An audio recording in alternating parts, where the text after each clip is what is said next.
ever get the feeling, and maybe this is just me, that some people, some people are just wired differently. Oh, absolutely. Like their brains are working on a whole other level. Yeah. That's H.H. Holmes. Definitely. The guy's story is unsettling, to say the least. Right. And today, we're diving headfirst into all of it.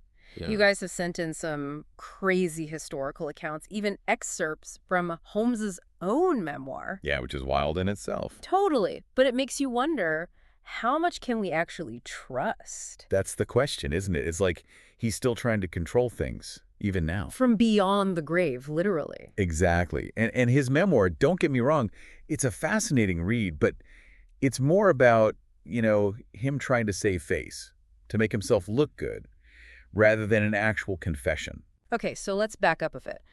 We know Holmes wasn't born, he wasn't born H.H. Holmes. He started as Herman Mudgett, just a regular guy, seemingly, with an interest in medicine. Though I guess we know how that turned out. Right.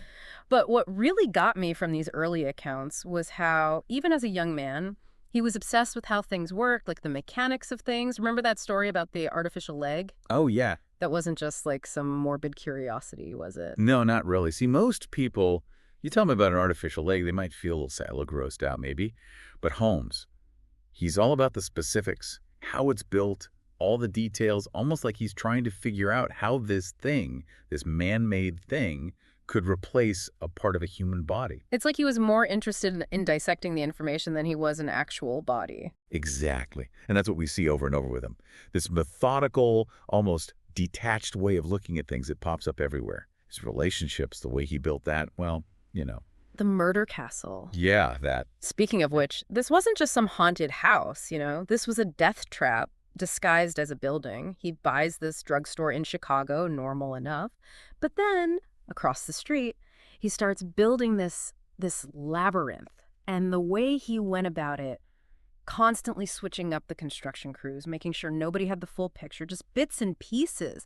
That kind of secrecy, that's intentional. Well, 100%. Yeah. He had to be in total control. He had to be the only one who knew what he was doing. And a lot of criminals, they need that control. But Holmes, he took it to another level. Like he was designing something, like an architect, but instead of the building, it was a nightmare. And the castle itself, it's like walking into a horror movie, honestly. It's true. Secret rooms, hidden passages, even gas jets rigged to, well, you name it, he thought of it. He really did. It's like he wasn't just trying to, end a life. He was trying to create this whole experience of fear and disorientation.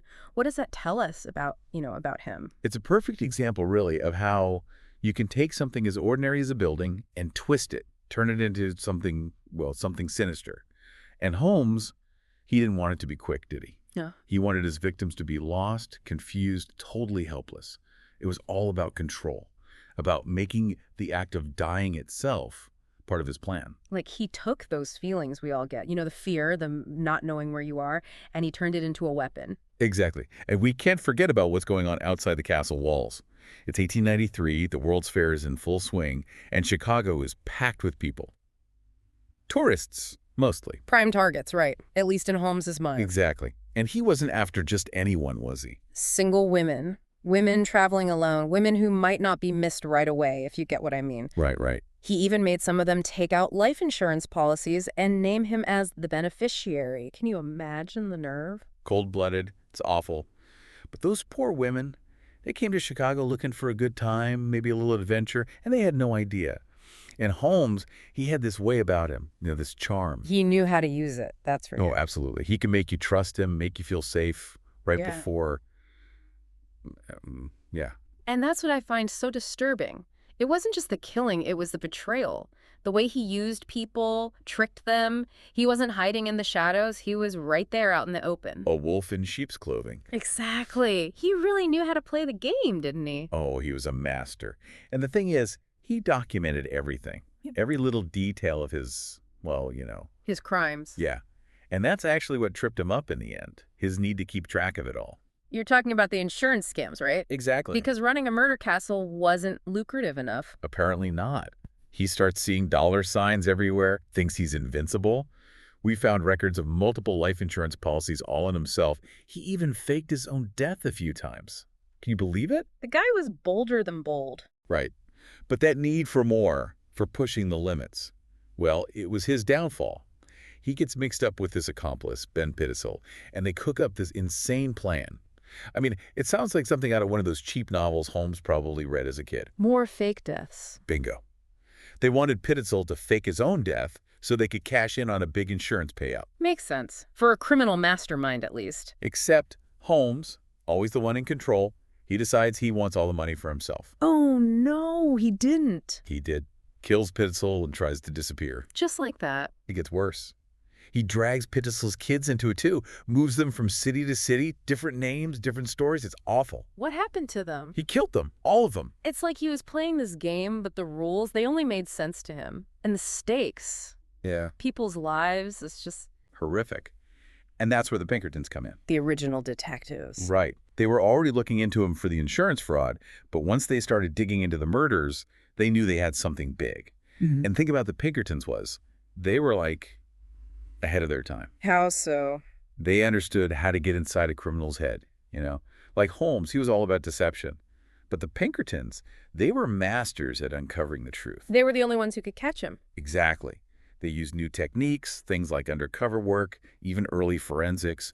It was groundbreaking for that time period. And in the end, they got him. Justice was served, but still, you have to wonder how many more there might have been if they hadn't. A chilling thought. It is.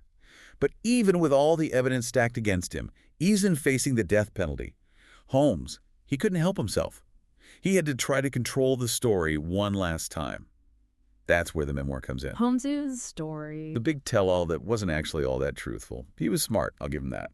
But in the memoir, he tries to downplay everything. The murders, oh, it's just a side hustle. He makes it sound almost not normal. Exactly. And he never admits to everything either. Tries to justify it all. Says some of his victims were criminals themselves, which we know wasn't true. The lies never end, do they? Not always. It's just how some people are, I guess. Even when they're caught, even when they're facing the consequences, they have to hold on to that little bit of control. It's a trip. It really is. Well, this has been a fascinating, if not totally terrifying, look into the mind of H.H. Holmes. Any final thoughts? I think what gets me the most is that someone like Holmes, he could be anyone. He could be your neighbor, the guy you say hi to at the store. It's a reminder that we can't always judge a book by its cover, and that sometimes the most dangerous people are the ones who seem the most normal. Truer words have never been spoken. And to everyone listening, if this case has sparked your interest, if you dare to delve deeper, check out the show notes for more information on H.H. Holmes and his House of Horrors. But be warned, you might never look at a hotel the same way again.